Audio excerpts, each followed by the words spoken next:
সর্বশেষ ভদ্রতার সাথে হাতে পায়ে ধরে বলতেছি, এরপরে ভদ্রতাও থাকবে না, সভ্যতাও থাকবে না।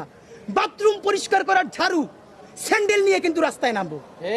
যদি আমাদের জীবনই চলে যায়, শহীদদের পরিবারে যদি আবারও গণহত্যা চালানো হয়, আমার যেই ভাইয়ের একটা চোখ অন্ধ হয়ে গেছে, বাকি চোখটাও যদি অন্ধ হয়ে যায়, ইন্টারিম শুদ্ধ কিন্তু বাংলাদেশে রক্তের বন্যা বয়ে যাবে। বললাম আমাদেরকে বলা হয় আমরা ভায়োলেন্ট কথা কেন বলি?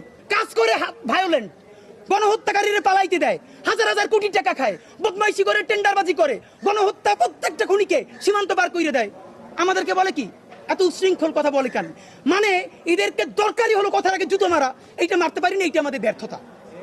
তো দুনিয়ার যেই অসভ্য ভাষায় বললে এদের কানে লাগবে। আপনাদের মাধ্যমে বলি, এইখানে বসে স্বরাষ্ট্র উপদেষ্টাকে বলছিলাম, আপনি থানায় থানায় যান, রাতে রাতে যান, অন্তত ওনাকে একটা ধন্যবাদ জানাই। এই কথা বলার পরের দিনই উনি প্রত্যেকটা থানায় রাতে 10-12টা করে থানায় গেছে। আপনাদের মনে আছে কিনা? উনি রাস্তায় গেছে, উনি